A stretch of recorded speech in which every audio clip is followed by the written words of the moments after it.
As a creative aspect, TV is one of the best things that we do as a species.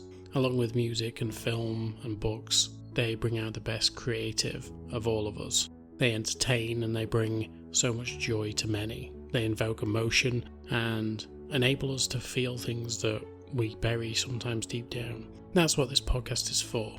Welcome to A Million Little TV Shows. This is what I call the breakdown while I break down.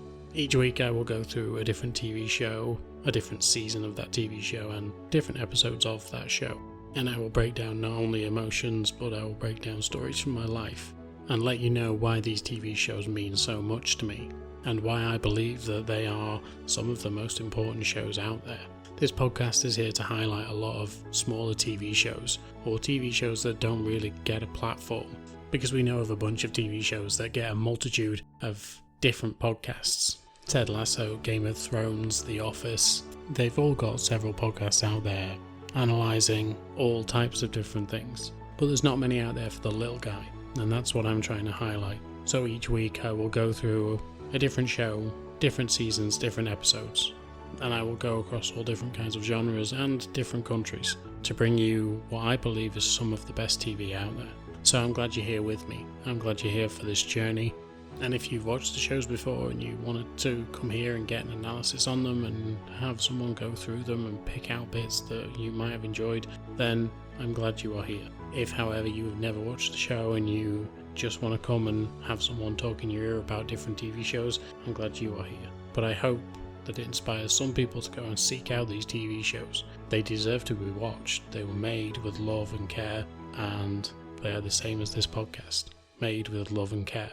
I am your host, Mike, and I will take you through every adventure, every horror, every piece of drama, and I hope that you enjoy the show.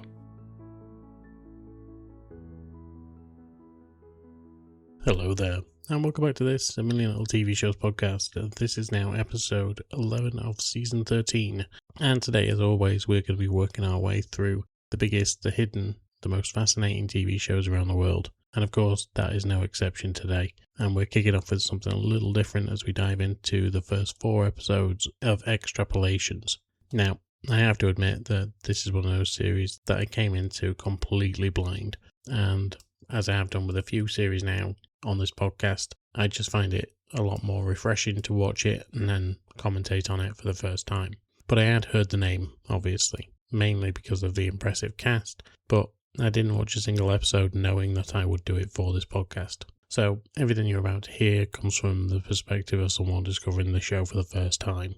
But what drew me in, apart from the actors and the fact that it's an anthology series, which you guys know that I love, is the subject matter. Now, climate change is one of those issues that affects every single one of us, no matter where you live, no matter how rich you are. It's something that constantly is in the news, often debated politically, but rarely explored through the lens of personal stories. So I'm curious to see what Extrapolations would tackle with such a huge and complex subject. For instance, would it be hopeful? Would it paint a terrifying picture of the future? Would it be too preachy? Or would it simply ask us to think a little differently about the choices we're making on a day-to-day basis? From what I have heard, this isn't a disaster series full of exploding cities and Hollywood spectacle. Instead, it's about the quieter consequences, the gradual changes to our environment, our relationships, our economies, and our everyday lives. And in many ways, that feels even more unsettling. So, in the next 4 episodes, we'll travel through the near future, meeting different characters whose lives are connected by one common thread, a planet that's changing faster than humanity seems to be prepared for. So, let's get into it. This is Extrapolations, the mini-series, episodes 1 to 4.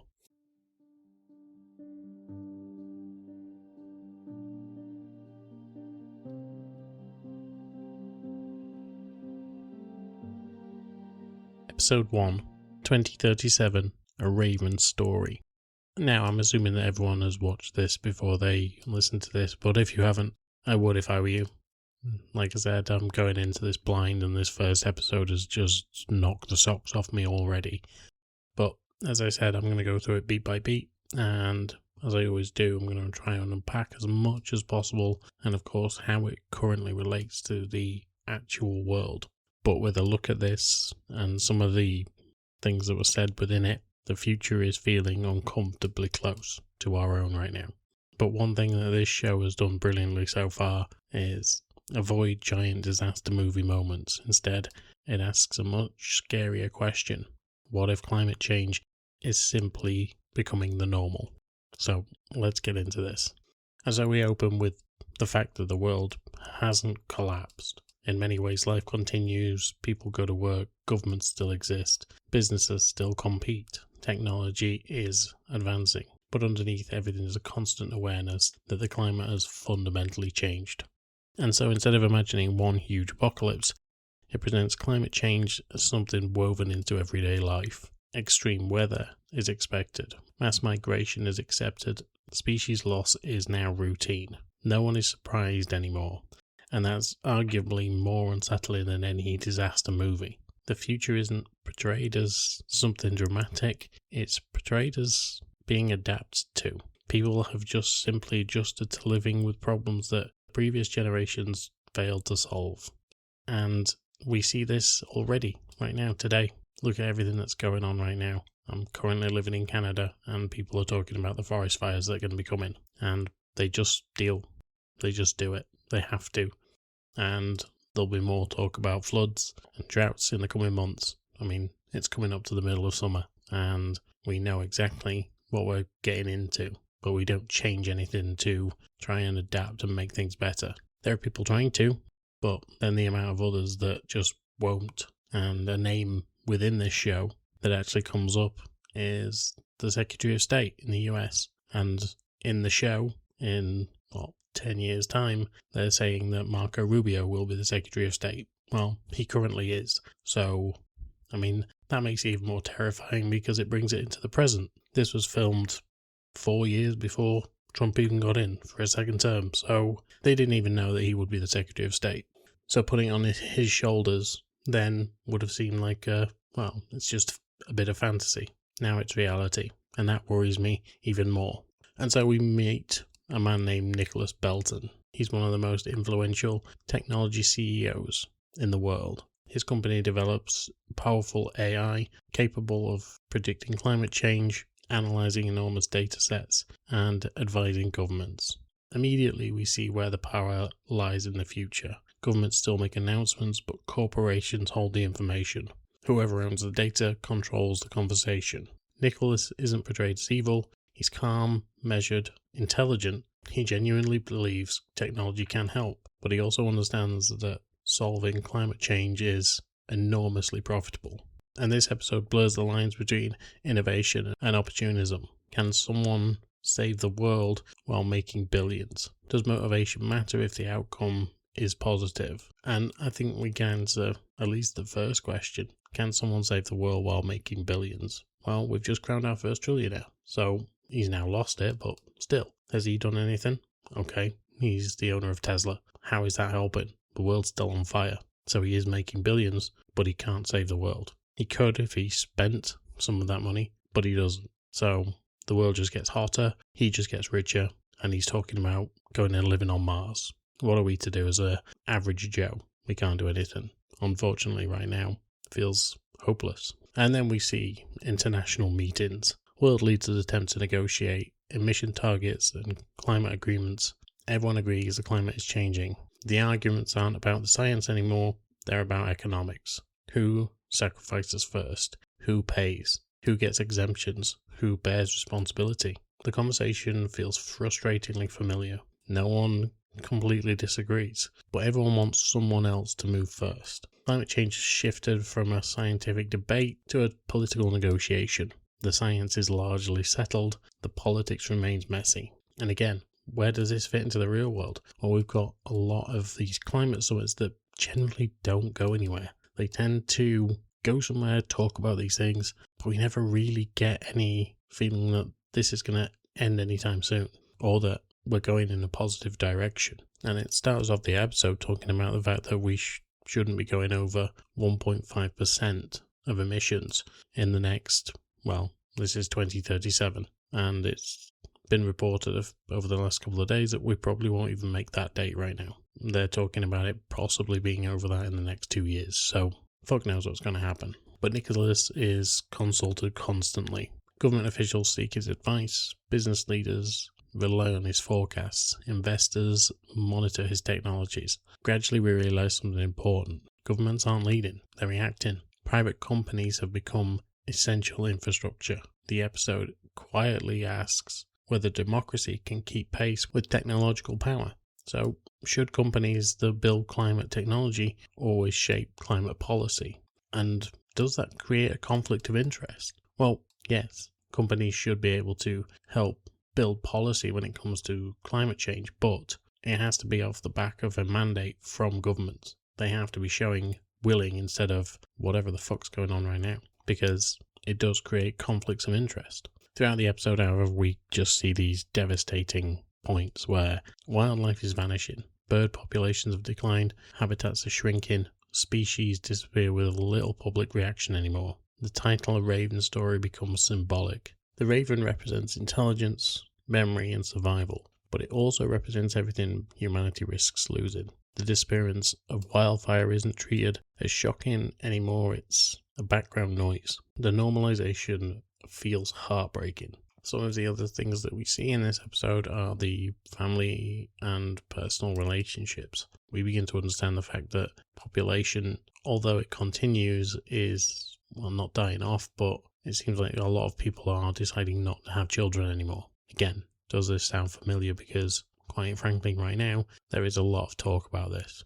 But we also see how these business decisions are more important sometimes than family itself. For instance, we meet a rabbi. He wants to stay in Israel, of all places. Again, right now, that's quite important. But while he's in Israel, his father is there and he is trying to convince him to do something else other than being a rabbi. And his father is so entrenched in his own business that he barely looks up to see what the world is offering, including looking at his son. And this is no more evident than when this man's wife is taken into hospital and he is more invested in actually speaking with the men at his business, trying to get deals over the line, than caring about his own wife who's in a hospital bed. And it feels pretty horrendous to actually watch this man be this way about his family. But by the end of the episode, I think he starts to realise that this is taking a toll on not only his family, but a woman who he has been with for the last 40 years. We see another man who is a representative to one of these climate summits. He ends up leaving partway through because his wife is one of the only women that has actually been brave enough to give birth at that point,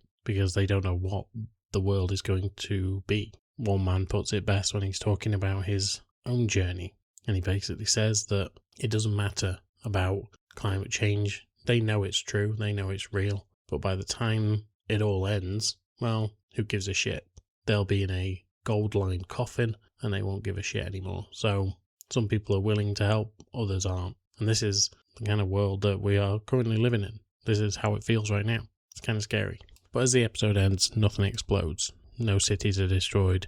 There isn't a giant cliffhanger. Instead, we're left with something more uncomfortable. Life continues. People continue to adapt. Companies innovate. Governments negotiate. Nature continues disappearing. It's almost business as usual. And that feels like the warning. The greatest danger isn't sudden catastrophe, it's becoming comfortable living alongside gradual catastrophe. And this starts to feel like a silent extinction. People are dying all over. Nobody really is giving that much of a shit anymore about it. And with the disappearance of birds, it serves as a reminder that biodiversity loss often receives far less attention than rising temperatures. Climate change isn't only about humans, it's about entire ecosystems changing, and sometimes that's permanent.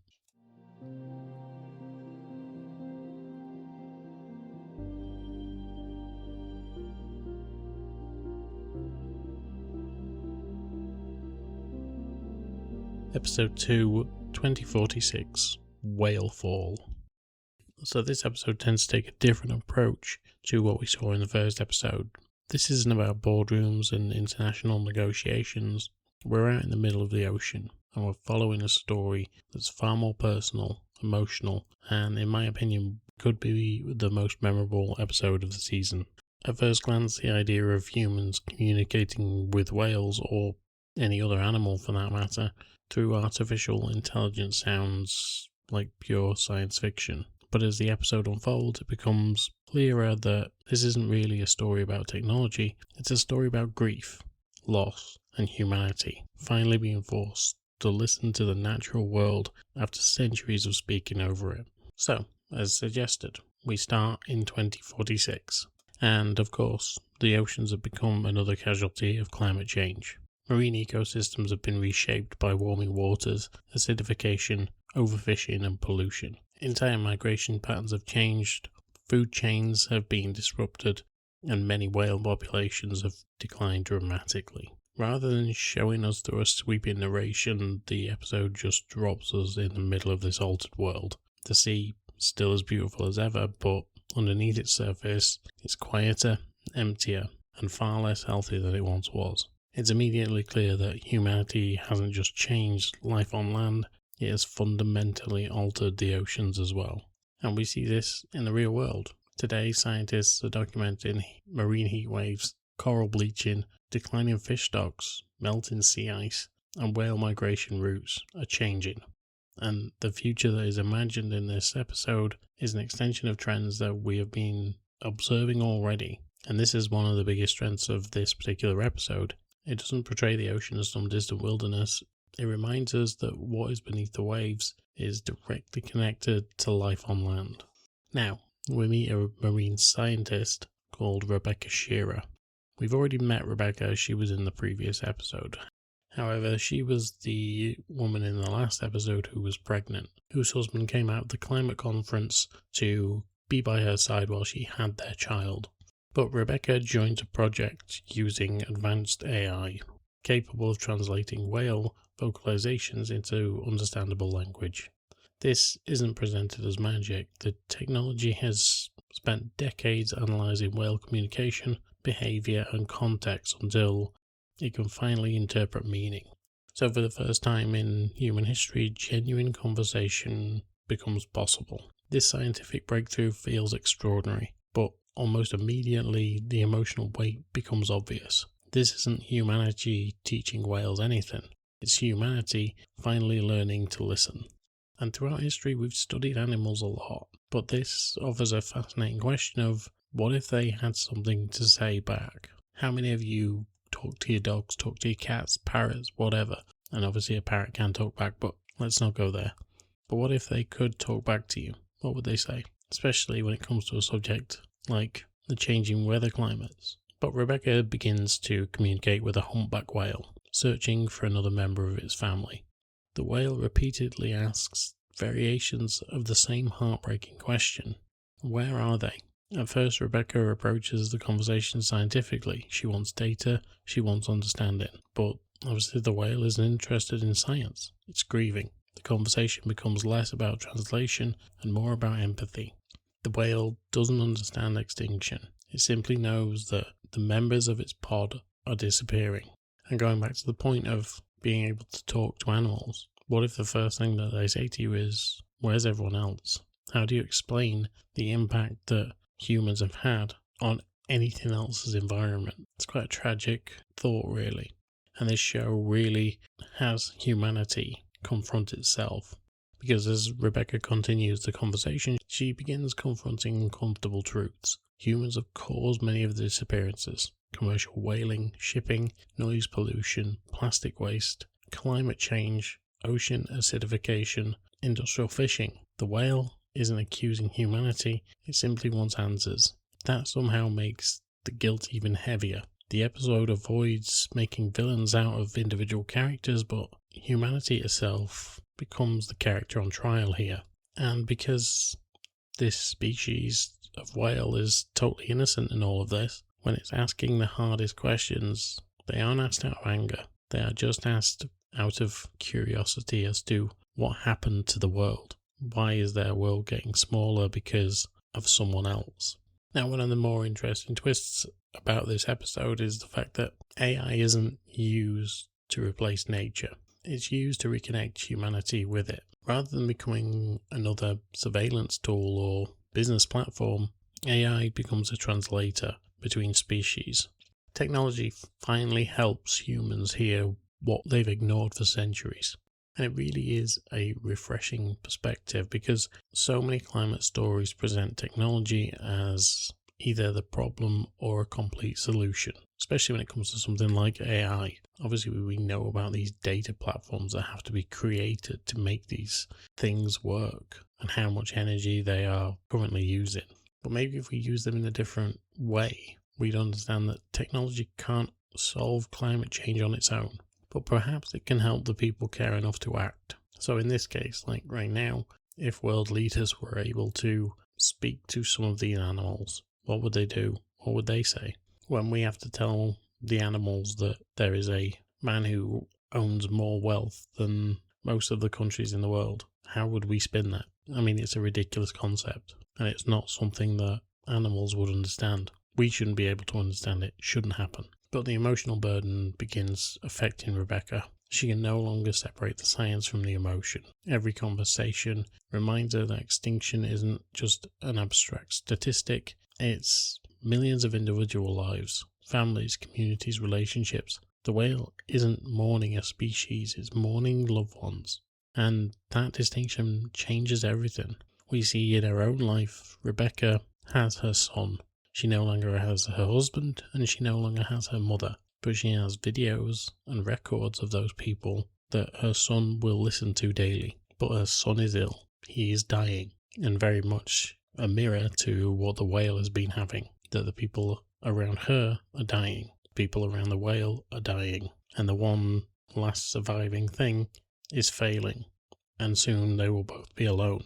Now, one of the most powerful ideas in the episode is that humans have always assumed we're the only intelligent storytellers on the planet, but now another species is telling its own story, and that story is one of confusion. The whales don't understand politics, carbon emissions, or economics. All they know is the ocean, and what they have inherited is disappearing. It's an incredibly effective way of removing political arguments. Nature doesn't care about ideology. It responds only to physics. And maybe that's something that governments should be looking at right now, instead of fighting between each other over whether to drill for oil in the North Sea or whether to bomb Iran to get more and more of this crude oil. Who gives a fuck? It's just making rich men richer, and all it's doing is making the world suffer more. The conversations leave Rebecca emotionally transformed. The whale still searches for its family, but some answers simply just don't exist. The losses are irreversible. The episode closes with a dramatic spectacle. Instead of leaving us sitting alone with sadness, humanity finally learned how to communicate with whales, just as there were fewer whales left to hear. And it's a devastating irony, because we could have done so much better for the world. And that's what makes this episode so powerful. Almost everything beneath its science fiction premise is grounded in reality. Ocean temperatures are on the rise, threatening marine ecosystems around the world. Whales are increasingly affected by warming waters, changing food ability, underwater noise from global shipping, plastic pollution, and entanglement in fishing gear. But scientists are already using AI to analyze whale song, dolphin communication, and animal behavior. We're nowhere near having full conversations with whales, but AI is helping researchers detect patterns that humans would struggle to identify. And so this episode isn't predicting one specific future, it's asking us to think, what happens if humanity waits until we've lost so much? All we can do is apologize.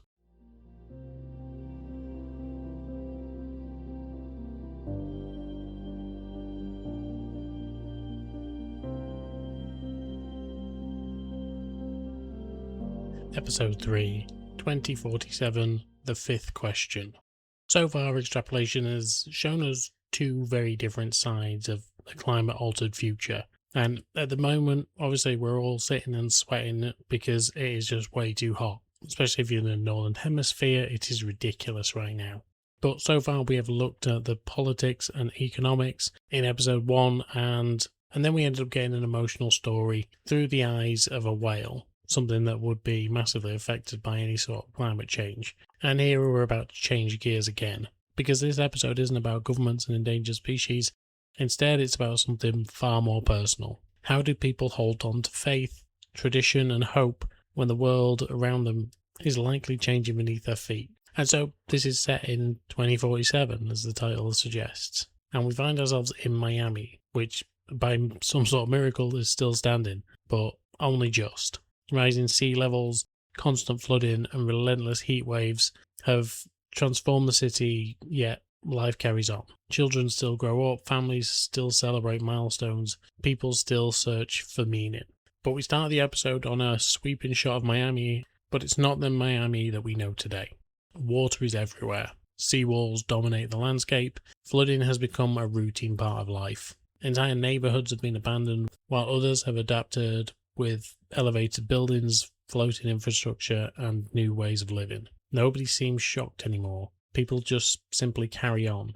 And once again, this show reminds us that climate change isn't always dramatic. Sometimes it's just everyday inconveniences multiplied over decades. And the most unsettling thing is that the city is flooded, and everyone treats it as if it's normal. Now, obviously, looking at the way that the world is today, Miami is one of the most vulnerable cities to rising sea levels, where high tides cause streets to flood even without storms. This is already a reality, and billions are being invested into pumps, raised roads, and flood defences.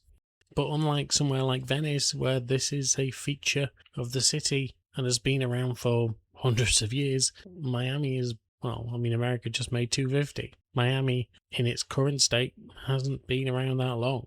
And yet, even now, we're looking at it as if, it's every day. And so we meet the rabbi who we've met in the first 2 episodes as well. And he is preparing a young girl, Hannah, for her bar mitzvah. At first, this feels like an intimate family drama. The rabbi teaches tradition, faith, and history, helping Hannah prepare for one of the most important days of a young girl's life, or in fact, a young person's life. But the backdrop is impossible to ignore. Outside, the climate crisis continues. Inside, life goes on, and that's the balance that the episode explores. Faith doesn't stop climate change, but it can help people navigate uncertainty. But Marshall is dealing with his own personal tensions within his own family. The different generations that he has around him have very different perspectives on the future. Some still hope that technology or politics will solve the crisis. Others believe humanity has already passed the turning point, so there is no return. But those disagreements aren't angry, they're weary. People are tired of all of this. Not because they don't care, but because they've spent decades living with a constant environmental decline. Climate anxiety doesn't affect everyone equally. We see older generations often reflect on what they've lost, but younger generations are growing up never really knowing anything different. But in that case, you also see it from a different perspective as well. When it comes to older people of his generation, I know back in England, if you'd have mentioned how hot it is right now, they'd have stated about a week in the 70s where it was really, really hot and it was the worst ever and blah, blah, blah. But it isn't year on year. It wasn't year on year at the time. It was just an anomaly back then. Now it's day to day. But with the Jewish tradition, questions are central to learning and understanding. The rabbi reflects on the idea that humanity now faces another question, one that previous generations have never had to ask. How do we preserve hope when the future feels increasingly uncertain? It's not just a religious question, it's a human one. Climate change isn't just simply testing infrastructure, it's testing belief itself. Belief in governments, belief in progress, belief that tomorrow will be better than today. Hope isn't the same as optimism. Optimism expects things to improve. Hope chooses to act when improvement isn't guaranteed. So throughout the episode, we see countless examples of adaptation. Flood barriers, modified buildings, routine evacuation plans. People are scheduling lives around the weather conditions. The remarkable thing is how ordinary it all seems. Nobody really comments on the changes anymore. They've become routine. That's perhaps the most realistic aspect of the series. Cities around the world are already adapting to climate impacts. Seawalls, flood barriers, drought restraint, infrastructure, cooling centres during heat waves, and redesigned urban spaces are increasingly common. So we already see adaptation happening today. Not in some distant future. Now, we do see a lot from the Ramai's perspective, but we also see a lot from Hannah. Now, Hannah is a young girl, and she represents an entire generation born into this climate instability. She has no memory of a different world. She certainly has no memory of our world. And so her flooded streets and climate emergencies are just simply life. Her questions reveal genuine curiosity rather than fear. She isn't nostalgic, she can't be. She's never experienced what older generations remember. You see, every generation has its own definition of normal, and climate change now just keeps redefining that baseline. But through all of this, through her studies and through his method of teaching, the Rabbi starts questioning not his religion, but his own ability to actually provide comfort. Through him getting to know Hannah, he realizes, how do you reassure children about the future when you're uncertain yourself? And his struggles seem deeply human. He's trying to preserve tradition while acknowledging that the world those traditions developed in no longer exists. Rather than offering answers, he encourages resilience, compassion, and community. But this episode argues that faith isn't about having all the answers. Sometimes it's about continuing despite the uncertainty. And sometimes, in the world we currently live in, you've got to ask yourself the question of how certain people can deny what is in front of their eyes. Right now, people are talking about how climate change isn't a thing, and we are all sat here sweating going, what the fuck are you on about? And I don't understand why. I understand why. Money is involved. That's all it is. Money and power and status, and that is it. And it's so unfortunate that it's come to this particular part of life where greed is the main attraction instead of helping your fellow man. But all of these people end up hiding behind religious texts, and that's not what religion's for, certainly not what faith is for. But then we come to the bar mitzvah. The ceremony becomes the emotional centre of the episode. Despite everything happening outside, the community still gathers. Families celebrate, traditions continue. There's something incredibly hopeful about this. Climate change hasn't erased humanity. People still laugh, they still love, and they still celebrate, and they come together. And the episode suggests that the community may become one of humanity's greatest tools for surviving an uncertain future. We tend to see that a lot. I was born in an era where I remember 9/11.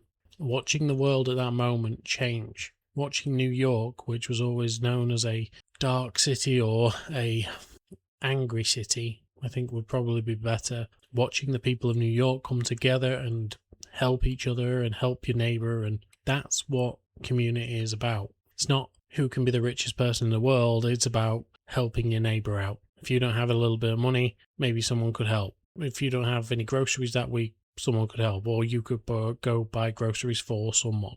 A little goes a long way, and just things need to change. But as I'm doing right now, I'm struggling to find answers. And as the episode closes, the city still remains vulnerable. The climate continues to change. None of the major problems are actually solved, but life continues. Marshall hasn't found any answers either, nor has Hannah. And instead, they found something perhaps more important. And that's a reason to keep asking questions.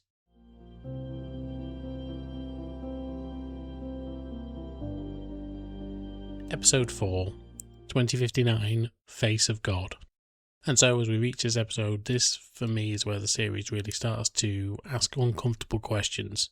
The previous 3 episodes have explored politics, biodiversity and faith. This one asks something much more controversial. If we've failed to stop climate change, how far should humanity go to fix it? And so this episode centres around geoengineering. The idea that humans might deliberately alter the Earth's climate to reduce global warming. And it's one of the most debated topics in climate science today. And extrapolation really doesn't give us any easy answers. Instead, it presents a world where every option carries an enormous risk. So, again, we're in a different timeline. We're in 2059 now. Global temperatures have continued to rise, extreme weather has become even more destructive, there's food shortages, water insecurity, forced migration, and these have become part of everyday life across many regions. Society hasn't collapsed, but the pressure is really obvious now. Governments have spent decades trying to reduce emissions, but progress has been slow to prevent any severe consequences. The world has reached a breaking point where adaptation alone no longer feels enough. And so every previous episode is now built towards this moment. If prevention wasn't enough, if adaptation wasn't enough, what's left? And this is where we meet Geeta Mishra, a scientist and entrepreneur who believes humanity's time has run out. But she is leading an ambitious project to cool the planet by injecting reflective particles into the atmosphere. The idea is a simple theory: reflect more sunlight, reduce global temperatures, buy humanity some time. But while the science is fascinating, the ethics are terrifying. Who gave her permission to do this? Who really decides the Earth's thermostat? Immediately, the episode shifts away from whether geoengineering is possible and asks whether anyone should have the authority to do it. And this isn't a question of scientific capability now, it's a question of governance. So world leaders react with alarm. Some support the proposal, others fear unpredictable consequences. Diplomatic tensions escalate rapidly. If one country or even one private organisation changes the atmosphere, every nation on Earth experiences the same consequences. There's no such thing as a local experiment when it comes to the global climate. And the episode brilliantly captures how climate solutions can create entirely new political conflicts. Because climate change ignores borders, and any solution must eventually do the same. Right now, with temperatures on the rise and political figures arguing back and forth between what's best and whether it's real, and we know, we can feel it. It feels very fucking real right now, but we need a real solution now. And that means not beating your chest because you're not American or Canadian or British or French or whoever. And we also spent some time with Jonathan, Geeta's ex-husband. Their relationship adds an emotional dimension to what could otherwise become a purely scientific debate.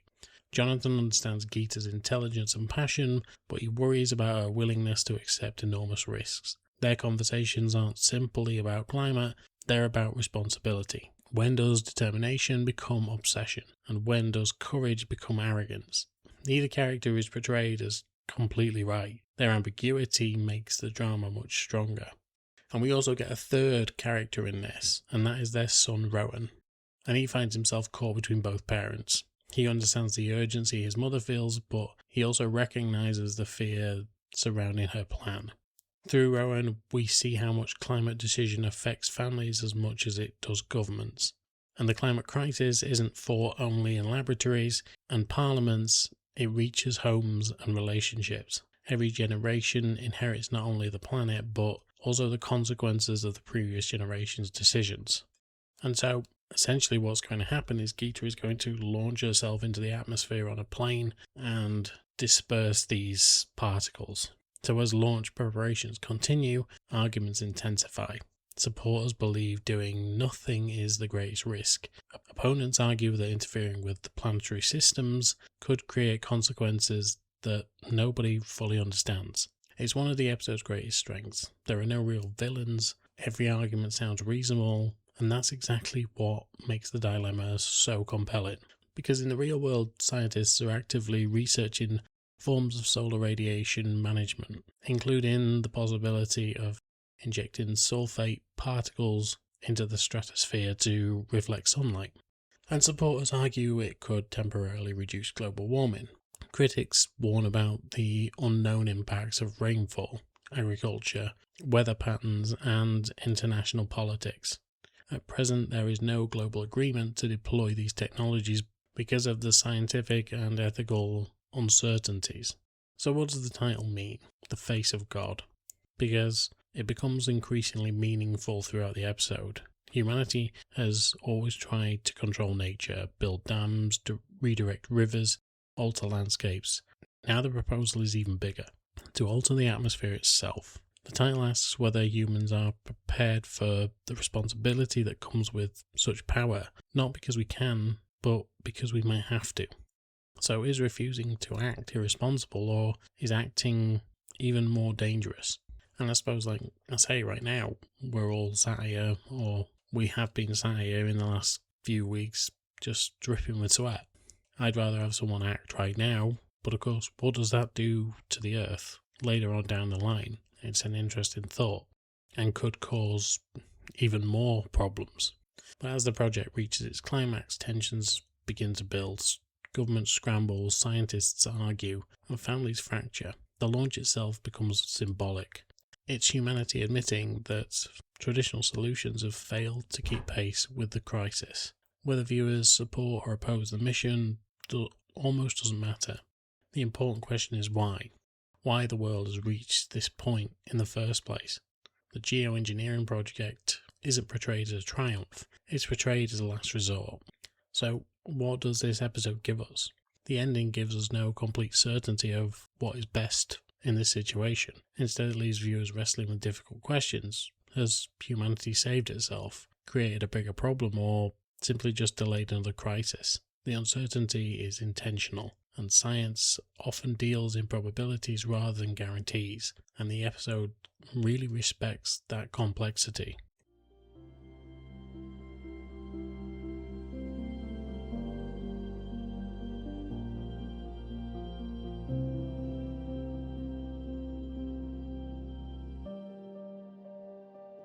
So, that's our look at the first half of Extrapolations, and I have to say it's been a fascinating journey so far, although I've got to say as well that this has been hard for me to watch. Knowing what's going on in the world right now, it's really quite shocking. Feels really real as you are watching it, and you worry that if this takes place, this is obviously going to be a really bad thing for the world and humanity itself. But coming into the series, I wasn't quite sure what to expect. I knew it was about climate change, I knew it had an incredible cast, but I wasn't prepared for how personal each story would feel. Rather than giving us one continuous narrative, the story uses different characters, different years, different perspectives to paint a much bigger picture of what a warming world would look like. And across these 4 episodes, we've explored politics, corporate power, biodiversity, faith, community, and scientific ethics. What's striking is that climate change is rarely the main character. Instead, it's the force acting on everyone else's lives. It's in the background of every conversation, every difficult decision, every personal sacrifice. The climate isn't just changing the weather, it's changing relationships, economics, cultures, and even the way people think about the future. One of the biggest lessons from these episodes is that there isn't going to be a single solution to climate change. Technology alone won't solve it, governments won't solve it, businesses can't solve it alone either. Every episode reminds us that this is a challenge that touches every part of society, which means every part of society has a role to play. Another thing that I've really appreciated about these episodes of Extrapolations, it refuses to deal in simple heroes and villains. The politicians aren't always wrong, the scientists aren't always right. The activists have, and even the billionaires are portrayed as complex human beings rather than cartoonish antagonists. The series understands that the climate crisis is messy, and that makes its story feel even more believable. Perhaps the most important takeaway, though, is that the future shown in this series doesn't arrive overnight. It's built one decision at a time, one delayed policy, one technological breakthrough, one compromise, one missed opportunity. The world of Extrapolations isn't created by one catastrophic event, it's created by decades of choices, many of which mirror conversation we've had already today. So, as we head into the final 4 episodes, I expect the stakes to become even bigger. We've already seen how climate change affects governments, oceans, cities, and global policy, but there are still plenty of questions left unanswered. How will future generations judge the decisions made by those who came before them? Will humanity find ways to adapt without losing what makes us human? Can innovation keep pace with the damage that's already been done? And perhaps the biggest question of all is, if we're willing to change the planet to survive, what kind of world are we ultimately trying to save? If the first half of the season has been about understanding the consequences of climate change, I feel the second half will have to be about living with those consequences and asking whether redemption is possible. But we'll obviously find that out in the final episode of this season, episode 13. But as for today, I am done. I am very warm, I am dripping with sweat, and this is not pleasant. And this is the perfect show to be watching while I am doing so, apparently. But I am done. So until next time, thank you for being here, thank you for listening. Like, share, subscribe, all that good shit. We will pick this up in 2 weeks' time. But until next time, I will speak to you soon. Bye. As always, thank you for listening to this podcast, and you could really help me and the podcast by giving a like, share, subscribe on all major platforms that you listen to podcasts on. As an independent podcaster, this will just help me exponentially when it comes to actually doing more things with this podcast. I truly do enjoy this, and I absolutely love revisiting these TV shows with you guys. So any engagement from you is always welcome, and I will try and listen to all of you when you give suggestions or just tell me what you think about the podcast.